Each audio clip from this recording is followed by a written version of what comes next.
Здравствуйте! В эфире телеканала «Итоги дня», в студии Надежда Саханская. Коротко о главных событиях.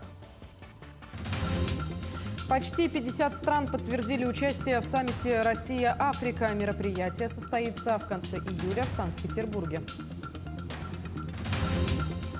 Республика готовится к голосованию. Сегодня состоялось 27-е заседание Центральной избирательной комиссии региона. Расскажем подробности.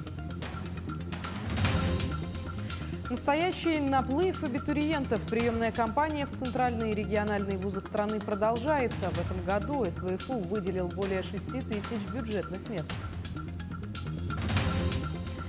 Сила духа и мужество спортсмена. В Якутске прошел показ короткометражного фильма «Новый день» режиссера и автора сценария Павла Чинянова. В Третьяковке рассказали о сроках реставрации иконы Троица. Они будут определены после исследования ее состояния.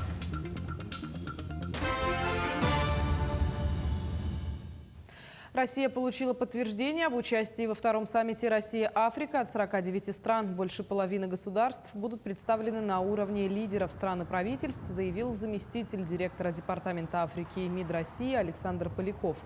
Он добавил, что такой подход африканских стран демонстрирует их твердый настрой на развитие отношений с Россией, несмотря на беспрецедентное давление со стороны Запада.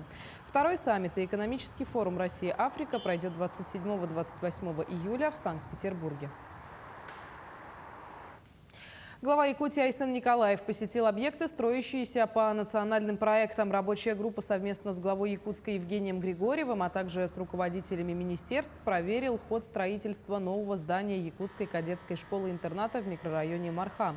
Кроме этого, глава Якутии проверил качество благоустройства дворов 3 многоквартирных домов по Маганскому тракту Якутска и реконструкцию улицы Можайского, которая станет 4-полосной.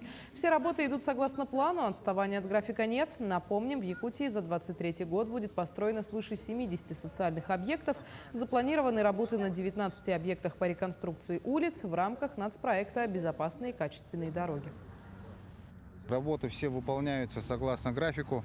В этом году планируется асфальтирование до нового спортивного комплекса бассейна здесь, на Белом озере, от перекрестка Белого озера. Ну и, соответственно, вся дорога будет в 4-полосном исполнении. Также главой совместно рассмотрели ход проведения ремонта дворовых территорий.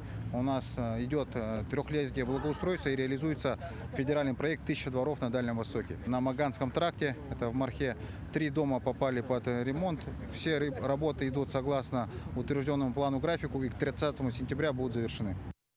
Республика готовится к голосованию. В сентябре с 8 по 10 число пройдут в Якутии выборы главы республики, народных депутатов Государственного собрания и депутатов Якутской городской думы.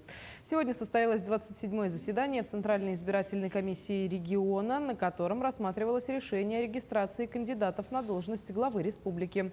Подробности в материале Марины Захаровой. Центральная избирательная комиссия приступила к важному этапу избирательной кампании. Сегодня на заседании рассматривались вопросы о регистрации кандидата на должность главы республики Айсена Николаева. Всего было выдвинуто 8 кандидатов на пост главы республики, 592 кандидата в народные депутаты, 411 кандидатов в составе 6 партийных списков по республиканскому региональному округу, 181 кандидат по одномандатным избирательным округам, 172 кандидата от политических партий по одномандатным избирательным округам и 9 кандидатов в порядке самовыдвижения. Сегодня члены Центральной избирательной комиссии выскажут свою позицию и проголосуют за регистрацию Айсена Сергеевича Николаева на должность главы республики и также 2 политических партий, которые первым представили на регистрацию документ. Все остальные 4 партии, они представили все документы. В ближайшие дни, в соответствии с требованием закона, сроки установленные, мы рассмотрим вопрос о регистрации или об отказе регистрации данных списков, региональных списков данных политических партий. На прошлой неделе были предоставлены все документы на регистрацию 4 из 6 политических партий, 2 из которых практически с отсутствием замечаний были сегодня зарегистрированы. Все списки были заверены надлежащим образом в отведенное законом время. Повысились требования к содержанию и оформлению документов. Вся информация о кандидатах и подтверждающие ее сведения загружаются в специальную программу, разработанную Центральной избирательной комиссией Российской Федерации с учетом регионального законодательства. Закон регламентирует требования к кандидатам, которые включаются как в списке по единому избирательному округу, так и по одномандатным округам. Это должны быть, во-первых, граждане Российской Федерации, в данном случае достигшие 21 года, потому что это выборы в региональный парламент. Если речь идет о муниципальных выборах, там достаточно 18-летнего возраста. Так, кроме этого, это должны быть несудимые, не отбывающие наказания, дееспособные граждане. Как раз вот избирательная комиссия наша, получив документы от политических партий, от самовыдвиженцев, она осуществляет достоверность указанных сведений, в том числе и по вопросу судимости. Выборы будут проходить 3 дня, с 8 по 10 сентября. Для избирателей будет работать система «Мобильный избиратель», которая позволит пройти голосование в любом месте. Если жители не смогут присутствовать на своих избирательных участках, но будут в пределах территории республики, у них будет возможность подать заявление в любую территориальную избирательную комиссию через МФЦ, портал госуслуг или любую участковую избирательную комиссию и проголосовать по месту нахождения. Марина Захарова, Георгий Григорьев, Якутск. Те россияне, которые не будут являться в военкомат по повестке, могут получить существенный штраф. Именно такие поправки, вносящие изменения по размеру штрафов за неисполнение военно обязанными своих обязательств, одобрили в профильном комитете Госдумы. Так, законопроектом предлагается увеличить штрафы за неуважительную явку в военкомат по повестке до 40-50 тысяч рублей. Помимо этого, если гражданин не сообщит своевременно об изменениях в своей учетной записи от образования до места проживания, в том числе переезд, штраф составит от 10 до 20 тысяч рублей. Повысят штрафы и за порчу военников до 25 тысяч рублей. Выдача разрешения на добычу водоплавающей и буровой дичи на сезон охоты 23-24 года началась во всех территориальных подразделениях Минэкологии Республики. Заявления для получения разрешения на добычу охотничьих ресурсов принимаются через региональный портал госуслуг, многофункциональные центры «Мои документы», а также при личном посещении территориальных подразделений министерства. В Ленске найдено решение проблемы, которой более полувека. В весенний период перекресток улиц Ленина и Первомайской превращается в озеро. Машины практически вплавь преодолевают этот участок дороги, не говоря уже о том, какие сложности вызывает лужи для пешеходов. К тому же заливает водой не только проезжую часть, но и тротуар вдоль улицы Ленина. Городская администрация решила эту проблему. В ближайшее время начнется реконструкция перекрестка с обустройством системы водоотведения. Проектная документация готова, найдены спонсоры, и выступило предприятие «Газпром Инвест», выделив на ремонт 30 миллионов рублей. 60 лет нынче мы отмечаем городу, да, и 60 лет эта проблема была. Вот в этом году мы, конечно, постарались все предусмотреть, не на основании сметы и просто поднять дорожное полотно, а именно разработали проектно-сметную документацию со всеми лотками, с водоотведением, проложим греющий кабель обязательно, чтобы весной лужа это не стояла, чтобы вовремя оттайка происходила этих самых лотков и вода уходила в ту емкость, которую мы планируем обустроить. Формирование трудолюбия у обучающихся станет частью воспитательного процесса в школах. Соответствующий законопроект Госдума рассмотрит на пленарном заседании 20 июля во втором чтении. Закон обяжет школьников участвовать в общественно полезном труде, в том числе по поддержанию чистоты и порядка в образовательных учреждениях. Такие моменты и вопросы соблюдения чистоты и порядка в образовательных организациях не должны зависеть от желания или нежелания кого-либо. Это элемент единого образовательного и воспитательного пространства. При этом обязательно будет учитываться возраст и особенности здоровья, отметили инициаторы идеи. По всей республике в наступающем учебном году в первый класс пойдут более 15 тысяч первоклассников. В первый раз для учеников распахнет свои двери новая школа номер 39 в микрорайоне Прометей города Якутска. В рамках исполнения поручения президента Российской Федерации в стране ведется планомерная работа по обновлению содержания общего образования. В обновленных федеральных стандартах обозначены четкие ориентиры в части предметных результатов, а также ожидаемые результаты духовного, патриотического и личностного развития детей. В В Саха-гимназии капитальный ремонт, который ведется в рамках федеральной программы, близится к завершению. На сегодня строительная готовность объекта составляет 80%. Осталось завершить внутреннюю отделку и установить новую мебель и оборудование. Благодаря программе капремонта здесь полностью обновили полы, кровлю, двери, электрику, систему отопления, вентиляции и канализацию. Кроме этого, в рамках капитального ремонта не только сделана стяжка полов первого этажа, заменены все окна в здании, но и выстроено новое крыльцо, а над ним большой козырек. Напомним, Саха-гимназия размещается в бывшем здании педагогического колледжа. Сюда они въехали в 2010 году, в 2012 провели перепланировку, и с тех пор ремонт в здании не проводился. Главной проблемой нашей школы была вентиляция, которая не очень хорошо работала до этого времени, до капитального ремонта. И то, что вот проводится капитальный ремонт, мы очень счастливы, что сейчас все эти недостатки, они устранятся. И вентиляция, и канализация, что влияет непосредственно на здоровье ребенка. Вследствие этого были такие классы, где было не очень комфортно учиться, холодно зимой, да у нас очень долгая зима. И очень надеемся, что сейчас этих проблем уже не будет у нас. В настоящее время продолжается приемная кампания в центральные и региональные вузы страны. Она идет и в Северо-Восточном федеральном университете. В этом году университет выделил более 6 тысяч бюджетных мест. В главном учебном корпусе СВФУ большой наплыв абитуриентов. У Снежаны Ивановой в Северо-Восточном федеральном университете учатся друзья, которые и посоветовали ей после СПО поступить сюда. Девушка подала документы в Институт зарубежной филологии и религиоведения и в Институт психологии. Нравится тем, что я люблю языки и хочу развиваться в этой сфере. Моя будущая профессия, наверное, будет либо веб-дизайнер, либо что-то такое, создание игр. А иностранный язык – это очень хороший стимул для того, чтобы работодатели меня приняли. Институт психологии, потому что хочу развиваться в этой сфере. Я люблю психологию, я люблю детей, и я хочу с ними работать. В Институте естественных наук в этом году предусмотрено 209 бюджетных мест на бакалавриат и специалитет и 70 с лишним на магистратуру очной формы обучения, 19 на заочную. Здесь студентов обучают по направлениям биология, химия, география, экология, а также выпускают учителей по этим дисциплинам.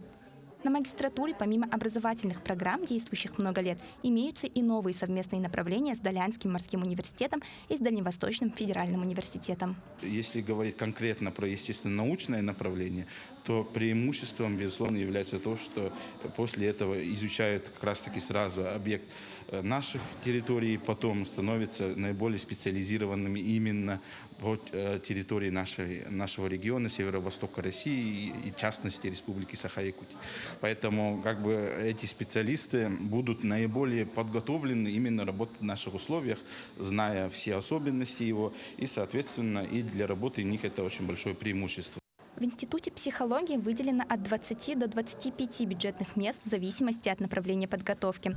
Количество поступающих после среднего профессионального образования растет с каждым годом. Эта тенденция связана с тем, что сдать внутренние вступительные испытания немного проще, чем единый государственный экзамен. Направления такие как социальная работа, профиля психосоциальная работа с населением, также на направлении психология, психологическое консультирование.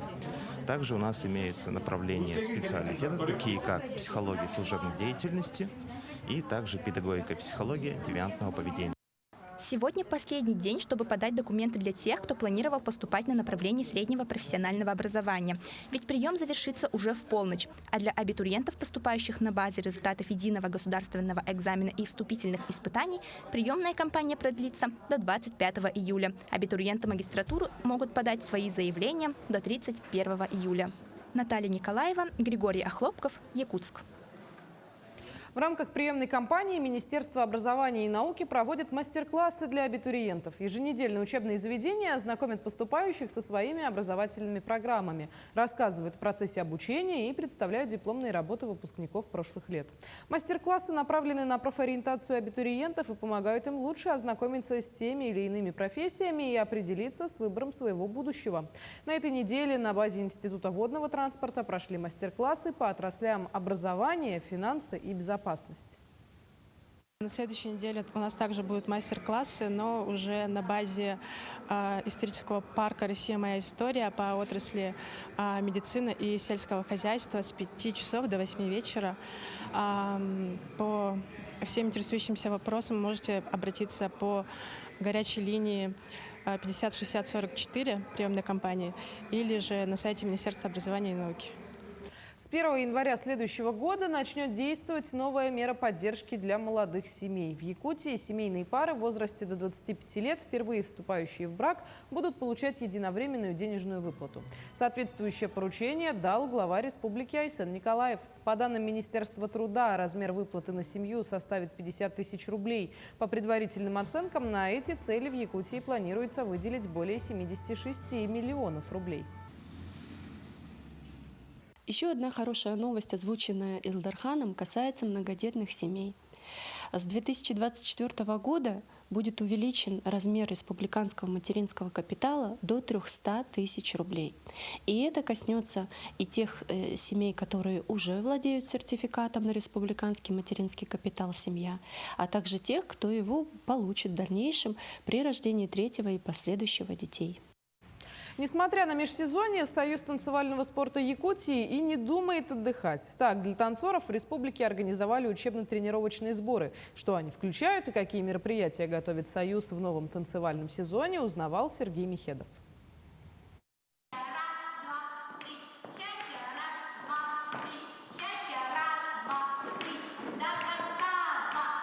Танцу нужно отдаваться полностью, только тогда он ответит взаимностью. Эту мысль олицетворяет отношение к делу Аяны Николаевой. Девушке всего 16 лет. И в столь юном возрасте Аяна не только танцует на профессиональном уровне, но и преподает спортивно-бальные танцы. Ведь именно постоянная практика, упорные занятия, изучение подходов, подготовки и участие в соревнованиях различного уровня дают большой кругозор и понимание грамотного преподавания. На занятия к ней приходят как совсем маленькие, начинающие танцоры, так и леди солидного возраста. И ко всем преподаватель знает подход. Преподавание для разных возрастов, оно отличается.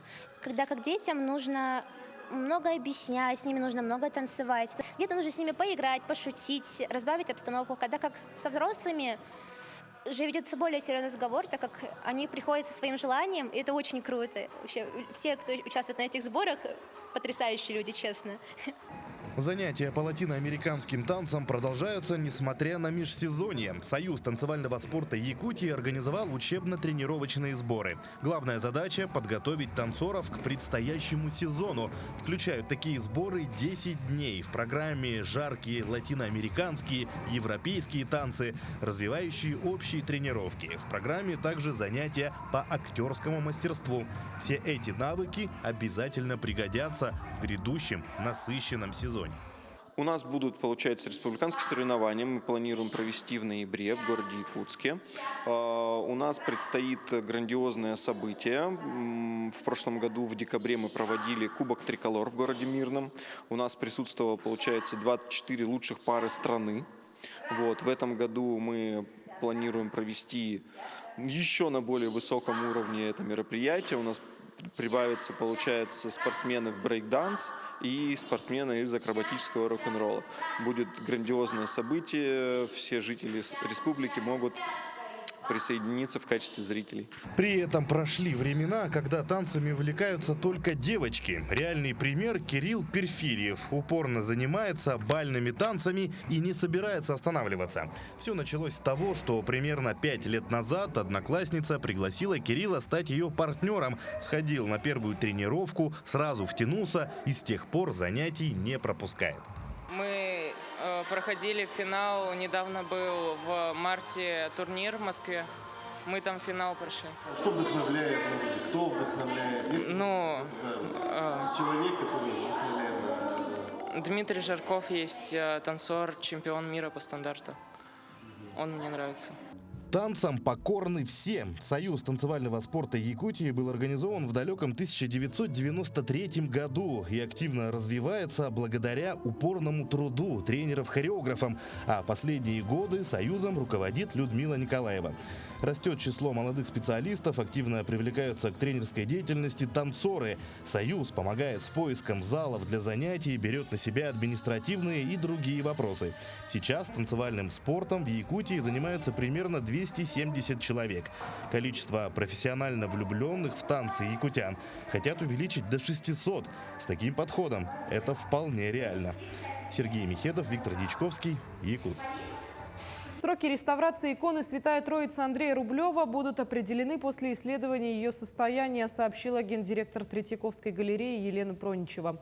Троица была перевезена из храма Христа Спасителя в реставрационный центр. В нем подготовлено специальное помещение с климат-контролем и системами кондиционирования для хранения иконы.